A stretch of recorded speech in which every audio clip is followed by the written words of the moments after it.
कक्षा 7 हिंदी पाठ्य पुस्तक दुर्वा पाठ 2 सबसे सुंदर लड़की।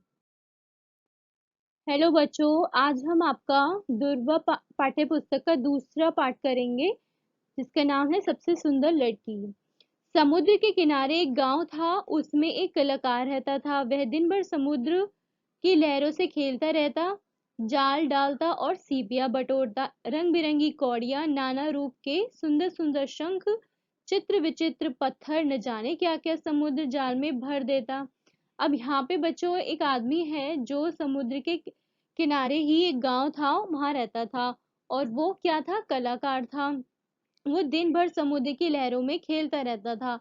वो वहां पर क्या करता था? जाल डालता था और समुद्र में जितने भी मतलब रंग बिरंगी कौड़ियां होती थी और नाना रूप के सुंदर सुंदर शंख, नाना यानी अलग अलग तरह के शंख, जितने भी विभिन्न प्रकार के शंख होते थे उन्हें इकट्ठा करता था जाल में। और पत्थर जो होते थे अलग अलग तरह के, जो जब समुद्र की लहरें आती थी जोर से तो वो जब जाल फेंकता था तो समुद्र उस जाल में अपने वो जितने भी ये शंख और कौड़ियां थी वो इकट्ठी हो जाया करती थी। तरह तरह के खिलौने, उनसे वह तरह तरह के खिलौने और मालाएं तैयार करता और पास के बड़े नगर में बेच आता। और फिर उनको इकट्ठा करके वो क्या करता था? वो तरह तरह के उनसे खिलौने बनाया करता था और मालाएं तैयार करता था और फिर जाकर के उनको बाजार में बेच देता था। उसका एक बेटा था, उसका नाम था हर्ष। उम्र अभी 11 की भी नहीं थी, पर समुद्र की लहरों में ऐसे ही घुस जाता जैसे तालाब में बत्तख। अब यहाँ पे उस आदमी का एक बेटा था जिसका नाम हर्ष था और वो कुछ करीब 11 वर्ष का था। लेकिन वो समुद्र की लहरों में इस तरह से घुस जाता था जैसे कि तालाब में बत्तख घुस जाती है। मतलब वो बहुत अच्छा तैराकी था, उसे बहुत अच्छे से तैरना आता था। एक बार ऐसा हुआ कि कलाकार के एक रिश्तेदार का मित्र कुछ दिन के लिए वहां छुट्टी मनाने आया। उसके साथ उसकी बेटी मंजरी भी थी। होगी कोई 9-10 वर्ष की, पर थी बहुत सुंदर, बिल्कुल गुड़िया जैसी। अब जो रिश्तेदार आए थे उनकी जो बेटी थी मंजरी, वो करीब 9 या 10 वर्ष के आसपास की थी। ठीक है। और वो देखने में बहुत सुंदर थी, बिल्कुल गुड़िया के जैसी। हर्ष ने बड़े गर्व के साथ उसका हाथ पकड़कर उसे लहरों के पास ले जाता। अब क्या हो गया था कि दोनों में दोस्ती हो गई थी, तो हर्ष उसको आ, लहरों के पास ले जाया करता था। एक दिन मंजरी ने चिल्लाकर कहा, तुम्हें डर नहीं लगता? हर्ष ने जवाब दिया, डर क्यों लगेगा, लहरें तो हमारे साथ खेलने आती है। और तभी एक बहुत बड़ी लहर दौड़ती हुई हर्ष की ओर आई, जैसे उसे निगल जाएगी। मंजरी चीख उठी, पर हर्ष तो उछलकर लहर पर सवार हो गया और किनारे पर आ गया। अब क्या था कि हर्ष को तैरना बहुत अच्छे से आता था बच्चों, तो लेकिन और इस वजह से उसे डर नहीं लगता था। तो ऐसे ही एक बार क्या हुआ, जब वो उसको लहर के मतलब समुद्र के किनारे लेकर गया तो एक बड़ी सी लहर आई बड़ी तेजी से। तो उसे देखकर मंजरी तो डर गई कि कहीं ऐसा ना हो कि वो उसको निगल ही जाए, लेकिन निगल जाए यानी कि वो उसे डुबा के ना ले जाए उसमें अपने साथ। लेकिन हर्ष को बिल्कुल भी डर नहीं लगा और वो लहर पर सवार हो गया और फिर झट से वो किनारे पर भी आ गया। ठीक है। मंजरी डरती थी, पर मन ही मन यह भी चाहती थी कि वह भी समुद्र की लहरों पर तैर सके। उसे यह सब और भी जरूरी लगता था जब वह वहां की दूसरी लड़कियों को ऐसा करते देखती, विशेषकर कनक को, जो हर्ष के हाथ में हाथ डालकर तूफानी लहरों पर कूद निकल दूर निकल जाती। अब बच्चों, जो मंजरी थी उसे उन लहरों से डर तो लगता था, लेकिन मन ही मन वो भी अंदर से चाहती थी कि उसको भी तैरना आए और वो भी उन लहरों पर तैरे। क्योंकि जब वो उसी गांव की दूसरी लड़कियों को देखती थी, खासकर जिसमें कि कनक कनक भी हर्ष की दोस्त थी। ठीक है। तो वो कनक जो थी वो हर्ष के साथ हाथ में हाथ डालकर तूफानी लहरों में दूर तक तैरने के लिए निकल जाया करती थी। तो ये देखकर उसको और भी अंदर से मंजरी को लगता था कि उसको भी तैरना आना चाहिए। ठीक है। वे बेचारी थी बड़ी गरीब। पिता एक दिन नाव लेकर गए तो लौटे ही नहीं। अब यहाँ पर बच्चों कनक के बारे में बताया गया है कि कनक एक बेचारी थी और वो क्या थी, गरीब थी। उसके जो पिता थे, एक दिन वो काम के जैसे काम के लिए वो निकले होंगे, तो नाव लेकर के, तो वो घर वापस नहीं लौटे। मतलब जैसे बच्चों आपको पता होगा कि समुद्र की जो लहरें होती हैं कभी कभी बहुत तेज हो जाती हैं, है ना, और तूफान भी आ जाता है। तो शायद ऐसा हो सकता है कि तूफान आया हो और उसके जो पिता थे वो उसमें डूब गए हो, है ना, तो उनकी मृत्यु हो गई थी। और फिर माँ मछलियां पकड़कर किसी तरह दो बच्चों को पालती थी। अब जब उसके पिता की मृत्यु हो गई तो उसकी माँ ही अकेले दोनों बच्चों को पालती थी। कैसे? मछलियां बेचकर, ठीक है। कनक छोटे छोटे शंखों की मालाएं बनाकर बेचती। अब घर में बच्चों जब उसकी माँ मछलियाँ बेचती थी तो इतने ज़्यादा वो उनकी आय नहीं हो पाती थी, मतलब इतना ज़्यादा वो पैसे कमा नहीं पाती थी। तो इसलिए कनक अपनी माँ की सहायता करने के लिए छोटे छोटे शंखों की मालाएं बनाकर उनको बेचती थी। मंजरी को वह लड़की जरा भी नहीं भाती। अब मंजरी कनक को बिल्कुल भी पसंद नहीं करती थी। हर्ष के साथ उसकी दोस्ती तो उसे कतई पसंद नहीं थी, क्योंकि वो हर्ष के साथ घूमती फिरती थी, है ना, तूफानी लहरों में, और वो उसकी दोस्त थी। तो इस वजह से भी वो उसे बिल्कुल पसंद नहीं करती थी। एक दिन हर्ष ने देखा कि कई दिन से उसके पिता एक सुंदर सा खिलौना बनाने में लगे हैं। वह एक पक्षी था जो रंग बिरंगी सीपियों से बना था। वह देर तक देखता रहा, फिर पूछा, बाबा यह किसके लिए बनाया है? तो कलाकार ने उत्तर दिया, यह सबसे सुंदर लड़की के लिए है। मंजरी सुंदर है ना? 2 दिन बाद उसका जन्मदिन है। उस दिन तुम इस पक्षी को उसे भेंट में देना। भेंट यानी उपहार में देना, गिफ्ट देना, ठीक है। अब वो यहाँ पर हर्ष के बारे में बताया गया है कि एक दिन हर्ष ने अपने पिता को देखा कि वो बहुत दिन से कुछ बनाने में लगे हुए हैं, खिलौना बनाने में लगे हुए हैं। और उसने देखा वो एक कैसा था, रंग बिरंगी सीपियों से बना हुआ एक पक्षी बना रहे थे वो, ठीक है। और जब उसने पूछा कि बाबा ये किसके लिए है, तो उसके बाबा ने कहा कि ये सबसे सुंदर लड़की के लिए है, क्योंकि उन्हें सबसे सुंदर लड़की कौन लगती थी? मंजरी। और 2 दिन बाद उसका जन्मदिन भी आने वाला था, तो इसीलिए उन्होंने कहा कि तुम इसको, इस पक्षी को उसको गिफ्ट कर देना, उपहार में दे देना, ठीक है। हर्ष की खुशी का पार नहीं था। बोला, हाँ हाँ बाबा, मैं यह पक्षी मंजरी को दूंगा। और वह दौड़कर मंजरी के पास गया, उसे समुद्र किनारे ले गया और बातें करने लगा। फिर बोला, 2 दिन बाद तुम्हारा जन्मदिन है। तो अब हर्ष को जब कहा उसके बाबा ने कि ये तोहफा उसे दे देना, तो वो बड़ा खुश हुआ। उसकी खुशी का पार नहीं था, यानी उसकी खुशी का ठिकाना नहीं था। और उसने बोला कि हाँ हाँ ये मैं उसको दे दूंगा। तो वो दौड़कर मंजरी के पास गया और समुद्र के किनारे उसको ले गया और दोनों वहां पर जाकर बातें करने लगे। फिर उसने मंजरी से कहा कि 2 दिन बाद तुम्हारा जन्मदिन है। तो मंजरी ने कहा, हाँ पर तुम्हें किसने बताया? तो फिर हर्ष कहता है, बाबा ने। हाँ उस दिन तुम क्या करोगी? मंजरी ने उसको कहा कि हाँ मेरा जन्मदिन है। तो फिर उसने कहा कि उस दिन तुम क्या करोगी? सवेरे उठकर नहा धोकर सबको प्रणाम करूंगी। घर पर तो सहेलियों को दावत देती हूँ, वे नाचती गाती हैं। अब उसने कहा कि मैं सुबह उठकर नहाती धोती हूँ और सभी को प्रणाम करती हूँ, और घर पर सहेलियों को दावत देती हूँ, वो आती हैं और नाच गाना करती हैं। और इसी तरह बातें करते करते वे न जाने कब उठे और दूर तक समुद्र में चले गए। अब वो बच्चों बातें करते करते दोनों मंजरी और हर्ष समुद्र में चले गए। सामने एक छोटी सी चट्टान थी। हर्ष ने कहा कि आओ छोटी चट्टान तक चलें।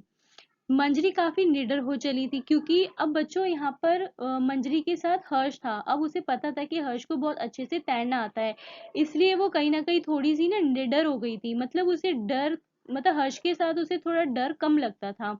तो उसने वो बोली कि हाँ चलो। तभी हर्ष ने देखा कनक बड़ी चट्टान पर बैठी हुई है, ठीक है। अब जब वो लोग छोटी चट्टान की तरफ जाने लगे तो हर्ष ने देखा कि बड़ी सी चट्टान पर कनक बैठी हुई है। कनक ने चिल्लाकर कहा, हर्ष यहाँ पर आओ। तो हर्ष ने उसको क्या जवाब दिया कि मंजरी वहां नहीं आ सकती, तुम ही इधर आ जाओ।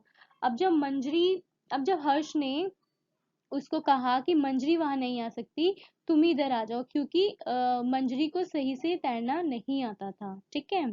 तो ये चीज सुनकर मंजरी को बड़ा ही अजीब सा लगा, उसको चिढ़ होती थी। अब मंजरी ने भी कनक को देखा, उसे ईर्ष्या हुई। वह वहां क्यों नहीं जा सकती? वह क्या उससे कमजोर है? अब बच्चों, जब हर्ष ने कहा था कि तुम ही यहीं पर आ जाओ कनक, क्योंकि मंजरी नहीं आ सकती, क्योंकि मंजरी को ठीक से तैरना नहीं आता था, ये सुनकर मंजरी को बड़ी ईर्ष्या हुई, उसे बड़ी चिढ़ हुई कनक से। ठीक है, मंजरी ने जब कनक को देखा तो वो अपने मन में ये सोच रही थी कि वो वहां क्यों नहीं जा सकती, क्या वो कनक से कमजोर है? उसके मन में ऐसे सवाल उठते थे। वह ये सोच रही थी कि उसे एक बहुत सुंदर शंख ये सोच रही थी कि उसे एक बहुत सुंदर शंख दिखाई दिया। अब बच्चों, जब वो ये सब सोच रही थी तो तभी उसी वक्त उसे एक बहुत ही सुंदर सा शंख दिखाई दिया। मंजरी अनजाने ही उसी ओर बढ़ी। तभी एक बड़ी लहर ने उसके पैर उखाड़ दिए और वह बड़ी चट्टान की दिशा में लुढ़क गई। उसके मुंह में खारा पानी भर गया, उसे होश नहीं रहा। अब बच्चों, तभी उसको जब वो सुंदर सा शंख दिखा था तो उसको उसका मन कर रहा था कि वो उस शंख को ले ले।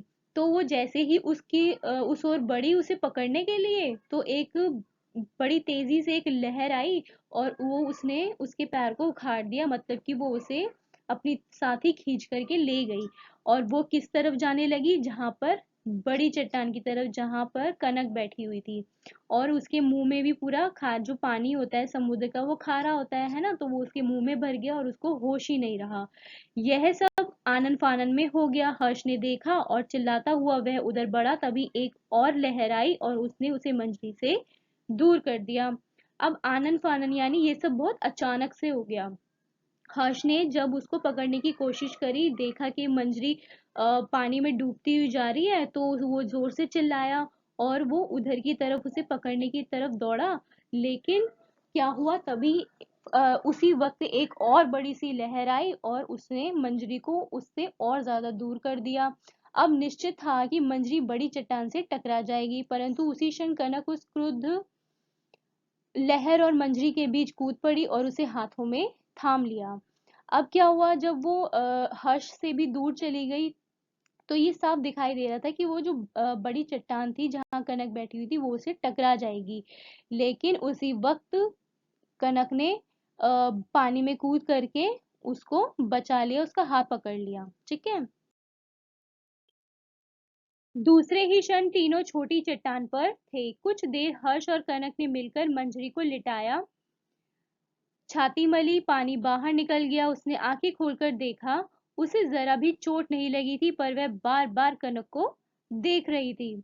अब बच्चों, जब कनक ने मंजरी का हाथ थाम लिया था, उसे पकड़ लिया था, तो वो तीनों कुछ ही देर में जो बड़ी छोटी चट्टान थी उस पर आ गए थे। ठीक है, बच गए थे। फिर उसके बाद क्या हुआ कि हर्ष और कनक ने मिलकर मंजरी को वहां पर लिटाया और उसकी छाती को मला और पानी क्या हुआ, बाहर निकला। क्योंकि जब बच्चों उसके मुंह में जो पानी भर गया था, तो जब उन्होंने छाती को दबाया तो उससे क्या होता है कि पानी बाहर निकल के आ जाता है। ठीक है, तभी फिर उसको होश आया। अब क्या हुआ कि जब उसकी आंखें खुली मंजरी की, तो उसने देखा कि उसको बिल्कुल भी चोट नहीं लगी थी। और वो बार बार किसको देख रही थी? कनक को देख रही थी, क्योंकि उसी ने उसकी जान बचाई थी। अपने जन्मदिन की पार्टी के अवसर पर वह बिल्कुल ठीक थी। अब उसका जन्मदिन भी आ गया था और वो बिल्कुल ठीक थी तब तक। उसने सब बच्चों को दावत पर बुलाया। सभी उसके लिए कुछ ना कुछ लेकर आए थे। सबसे अंत में कलाकार की बारी आई। उसने कहा, मैंने सबसे सुंदर लड़की के लिए सबसे सुंदर खिलौना बनाया है। आप जानते हैं वह लड़की कौन है? वह है मंजरी। अब जब उसके जन्मदिन की पार्टी थी तो सारे बच्चे इकट्ठे हुए थे, उसकी सारी सहेलियां, है ना, और हर्ष भी था और कनक भी थी। तो सबने उसको क्या दिए? तोहफे दिए। और आखिरी में किसकी बारी आई? उस कलाकार की, यानी हर्ष की। तो जब हर्ष ने कहा कि मैं सबसे सुंदर लड़की के लिए सबसे सुंदर खिलौना लेकर आया हूँ, उसने कहा, जानते हो वो लड़की कौन है? उसने कहा, वह लड़की है मंजरी। सबने खुशी से तालियां बजाई। हर्ष अपनी जगह से उठा और बड़े प्यार से वह सुंदर खिलौना उसने मंजरी के हाथों में थमा दिया। मंजरी बार बार उस खिलौने को देखती और खुश होती। अब बच्चों, सबने तालियां बजाई ये सुनकर कि सबसे सुंदर लड़की मंजरी है। अब हर्ष अपनी जगह से उठा और उसने बड़े प्यार से वो खिलौना किसको दे दिया? मंजरी के हाथों में थमा दिया। मंजरी बार बार उस खिलौने को देखकर खुश हो रही थी। तभी क्या हुआ, मंजरी अपनी जगह से उठी, उसके हाथ में वही सुंदर पक्षी था। वे धीरे धीरे वहां आई जहां कनक बैठी हुई थी। बच्चों, जहां पर कनक बैठी हुई थी, अ, अचानक से तभी उसी वक्त मंजरी अपनी जगह से उठी और वो धीरे धीरे कनक की तरफ जाने लगी। और उसके हाथ में क्या था? वही सुंदर पक्षी। उसने बड़े स्नेह भरे स्वर में उससे कहा, ये पक्षी तुम्हारा है, सबसे सुंदर लड़की तुम ही हो। अब मंजरी ने बड़े प्यार से कनक से कहा कि ये पक्षी तुम्हारा है क्योंकि सबसे सुंदर लड़की तुम हो। और एक क्षण तक सभी अचरज से दोनों को देखते रहे। अब उसी वक्त सारे के सारे जो लोग थे वहां पर, जो उसके उनके दोस्त थे दोनों के, वो सब बड़े अचरज से यानी बड़ी हैरानी से उन दोनों को देखने लगे, क्योंकि सबको विश्वास ही नहीं हो रहा था कि मंजरी अपनी चीज, अपना जो तोहफा है वो कनक को दे रही है। फिर जब समझे तो सभी ने मंजरी की खूब प्रशंसा की। तभी सबको समझ आया, अच्छा, क्योंकि कनक ने मंजरी की जान बचाई थी, इसीलिए मंजरी ने उसको अपना तोहफा दे दिया है। तो ये जानकर सब बड़े मंजरी की ये सब जानकर मंजरी की सब खूब प्रशंसा करने लगे, यानी उसकी खूब तारीफ करने लगे। कनक अपनी प्यारी प्यारी आंखों से बस मंजरी को देखे जा रही थी और दूर समुद्र में लहरें चिल्ला चिल्ला कर उन्हें बधाई दे रही थी। ठीक है। अब मंजरी जो कनक थी वो भी उसे बड़े प्यार से देखे जा रही थी और दूर लहरों में जो समुद्र की जो लहरें थी वो भी उन दोनों को बधाई दे रही थी, क्योंकि अब वो दोनों भी दोस्त बन गई थी। ठीक है। अब बच्चों, इस कहानी के जो लेखक हैं उनका नाम है विष्णु प्रभाकर। अब जो लेखक हैं उन्होंने हमें इस कहानी में क्या बताया है, समुद्र के किनारे जो मछुआरे रहते हैं, ये उनकी दिनचर्या के बारे में हमें बताया है कि उनका जीवन कैसा होता है। ठीक है। वो गरीब होते हैं लेकिन उसके बावजूद भी वो अपना जो अपना जीवन है वो कैसे बिताते हैं, किस तरीके से वो दूसरों की मदद करने में जरा सा भी संकोच नहीं करते, है ना, जरा भी सोचते नहीं है, फिर चाहे उन्हें अपनी जान की परवाह अ, मतलब उन्हें अपनी जान की बाजी ही क्यों ना लगानी पड़े, जैसे कि कनक ने किया था मंजरी की जान बचाकर, है ना। तो बच्चों, अब हम इस कहानी के अभ्यास प्रश्न करेंगे। पहला है वाक्य जोड़ो। अब जैसे यहाँ पे आपको एक एग्जाम्पल दिया गया है, सहेलियां नाचती हैं, वे गाती भी हैं। ठीक है। तो इनको, इन दो वाक्यों को यहाँ पे जोड़ा गया है। ठीक है। जैसे सहेलियां नाचती गाती हैं। ठीक है। इसी तरीके से हमें बाकी के करने हैं। लहरें उछलती हैं, वे कूदती भी हैं। अब यहाँ पे सिर्फ लहरों की बात हो रही है ना, कि वो उछलती हैं और कूदती भी है। तो हम इसे एक वाक्य में कैसे लिखेंगे? लहरें उछलती कूदती हैं। ठीक है।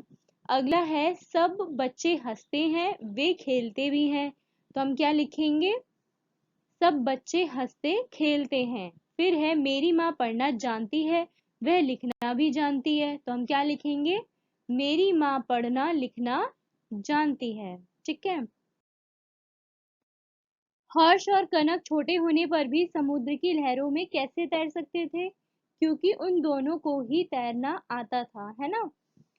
और अब बच्चों, जो अब चाहे कोई छोटा हो या बड़ा, अगर उसको तैरना आता है, उसने सीखा हुआ है, उसे अनुभव है तैरने का, तो वो छोटा हो या बड़ा, वो आराम से, आसानी से समुद्र में तैर सकता है। ठीक है।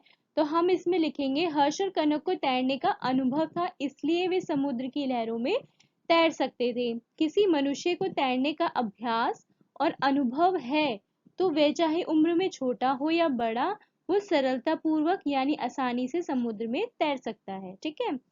अगला है हर्ष का पिता क्या काम करता था? हर्ष के पिता क्या काम करते थे? हर्ष के पिता एक कलाकार थे, है ना। वो समुद्र से तरह तरह की सीपियां, रंग बिरंगी कौड़ियां, सुंदर शंख, पत्थर और बहुत तरह की अन्य वस्तुएं लाते थे। और उनसे वो क्या करते थे? विभिन्न तरह के यानी अलग अलग तरह के खिलौने बनाते थे। अगला है कनक छोटे छोटे शंखों की मालाएं बनाकर क्यों बेचती थी? क्योंकि वो अपनी माँ की मदद करती थी घर का जो खर्चा था उसे चलाने में, है ना। तो हम इसमें लिखेंगे कनक अपनी माताजी का हाथ बटाने के लिए शंख की मालाएं बनाकर बेचती थी। उसके पिता की मृत्यु हो चुकी थी और माताजी मछलियां बेचकर घर चलाती थी। लेकिन जो मछलियां होती थी, जो मतलब मछलियां वो बेचती थी, उनसे उसको अधिक आय नहीं होती थी, मतलब इतने ज्यादा पैसे उन्हें बेचकर नहीं मिल पाते थे, जिसकी वजह से कनक शंख मालाएं बनाकर तथा उन्हें बेचकर उनकी सहायता करने की कोशिश करती थी। ठीक है, यहाँ पे बच्चों आएगा उन्हें बेचकर उनकी सहायता करती थी, यहाँ पे करने नहीं आएगा। ठीक है, मंजरी को कनक क्यों नहीं भाती थी? अब जो मंजरी थी वो कनक को पसंद क्यों नहीं करती थी? क्योंकि वो क्योंकि जो कनक थी उसको अच्छे से तैरना आता था और वो हर्ष के साथ समुद्र में तैरने के लिए बड़ी दूर तक निकल जाया करती थी, और यही मंजरी को देखकर अच्छा नहीं लगता था। तो हम इसमें लिखेंगे कनक तैरने में कुशल थी और इसी कारण वे हर्ष के साथ समुद्र में दूर तक निकल जाती थी। मंजरी अच्छी तैराक नहीं थी, मतलब मंजरी को अच्छे से तैरना नहीं आता था। हर्ष के साथ कनक को समुद्र में तैरते देखना मंजरी को अच्छा नहीं लगता था। वह स्वयं हर्ष के साथ कनक के समान तैरना चाहती थी, इसलिए वह कनक को पसंद नहीं करती थी। ठीक है, अगला है मंजरी ने कनक को अपना खिलौना क्यों दे दिया? अब आखिरी में मंजरी ने अपना ही तोहफा, अपना जो खिलौना था वो कनक को क्यों दे दिया था? क्योंकि कनक ने उसकी जान बचाई थी, है ना, उसको डूबने से बचाया था, इस वजह से। तो हम इसमें लिखेंगे कनक ने मंजरी की जान बचाई थी। यदि कनक नहीं होती तो आज वह जीवित नहीं होती। उसकी नजरों में कनक दुनिया की सबसे सुंदर और अच्छी लड़की थी, इसलिए मंजरी ने कनक को अपना खिलौना दे दिया था। अब यहाँ पे हमें रिक्त स्थान भरने हैं। जैसे पहला दिया है गुड़िया, यानी गुड़िया जैसी सुंदर, है ना। अब गुड़िया की यहाँ पे क्या दी हुई है? विशेषता कि वो सुंदर है। अब यहाँ पे दूध का क्या उसकी क्या विशेषता होती है दूध की? कि वो सफेद होता है ना, तो दूध जैसा सफेद। अगला है हाथी जैसा विशाल, यानी कि हाथी जैसा खूब बड़ा। रात जैसा काला। रुई जैसा, रुई कैसी होती है? बहुत सॉफ्ट होती है ना, मुलायम। तो हम यहाँ लिखेंगे मुलायम, रुई जैसा मुलायम। चीनी जैसा मीठा। ठीक है, नीचे कुछ शब्द लिखे हैं, उन्हें उचित खाने में लिखो। अब यहाँ पे इस बॉक्स में जो ये शब्द दिए गए हैं बच्चों, आपको ये कनक और मंजरी के हिसाब से कि दोनों की क्या क्या गुण थे दोनों में, वो आपको फिल करना है। ठीक है, जैसे अब कनक है, कनक क्या थी? दयालु थी, है ना। और और क्या थी वो? साहसी, मेहनती,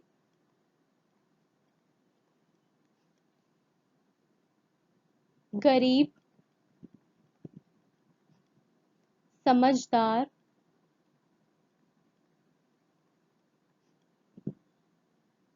अच्छी, मनमौजी।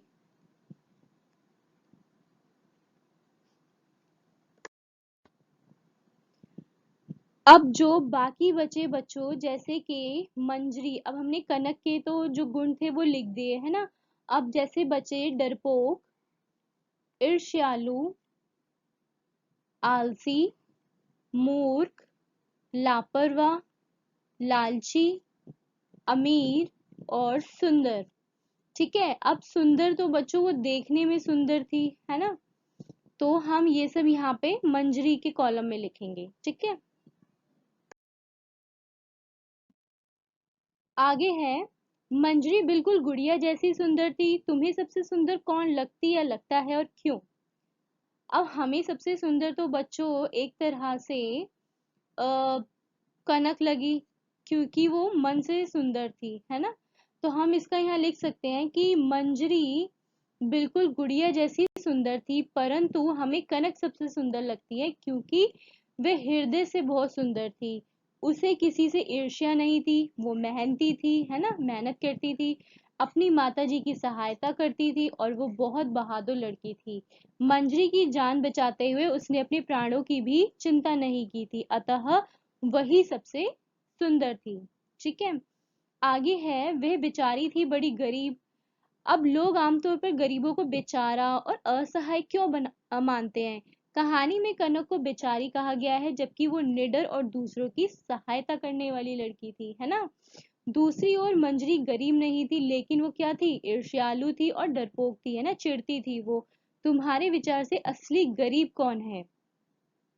तो हम यहाँ पे कह सकते हैं कि हमारे विचार से असली गरीब जो थी वो मंजरी थी। ठीक है, जो मनुष्य असहाय और डरपोक होता है वह गरीब कहलाता है। जिसको स्वयं यानी खुद की रक्षा के लिए दूसरों पर निर्भर होना पड़े, सही मायनों में वही व्यक्ति गरीब है।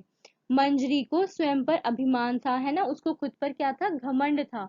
लेकिन जब वह लहरों की चपेट में आई, मतलब जब वो पानी में डूबने को हो रही थी, तब उसका जो घमंड था, अभिमान था, वो चूर हो गया। अतः वही असलियत में गरीब है। ठीक है, आगे है, तुमने अपने आसपास अमीर और गरीब दोनों तरह के लोग देखे होंगे। तुम्हारे विचार से गरीबी के क्या कारण हो सकते हैं? अब बच्चों, गरीबी के कारण एक तो अशिक्षा है ना, क्योंकि जब किसी को शिक्षा प्राप्त नहीं होगी, कोई पढ़ा लिखा नहीं होगा, तो वो अच्छे से कमा नहीं सकता, है ना, उसे अच्छी नौकरी नहीं मिलेगी। अब अच्छी नौकरी नहीं मिलेगी तो सीधी सी बात है, वो मजदूरी करेगा कहीं पर, है ना, कुछ इस तरह के काम करेगा जहां पर उसको वेतन अच्छा नहीं मिलेगा, मतलब उसको जो उसके काम करने की जो सैलरी होती है, जो तनख्वाह होती है, वो अच्छी नहीं मिलेगी, तो उनके पास धन की कमी होगी, धन का अभाव होगा, तो इस वजह से वो गरीब रहते हैं। ठीक है, तो हम लिख सकते हैं हमारे विचार से अशिक्षा गरीबी का सबसे बड़ा कारण है। मनुष्य अशिक्षित होता है तो उसे अच्छी नौकरी नहीं मिलती, इसी कारण उसे मजदूरी करनी पड़ती है। मजदूरी से बहुत कम पैसे मिलते हैं, इसलिए धन का अभाव रहता है। यही कारण है कि मनुष्य गरीब रहता है। ठीक है, आगे है, अमीरी और गरीबी के अंतर को कैसे दूर किया जा सकता है? अब अमीरी और गरीबी को कैसे, इनके जो डिफरेंस है वो कैसे दूर हो सकते हैं? जैसे कि गरीबों के बच्चों को अच्छे विद्यालयों में शिक्षा प्राप्त करने का अधिकार प्राप्त होना चाहिए। ठीक है, अमीरों से अधिक कर लेना चाहिए, कर यानी कि जो टैक्स होता है। सरकार को देश में गरीबों के लिए जरूरी कदम उठाने चाहिए। ठीक है, do like share and subscribe and keep watching. Thank you.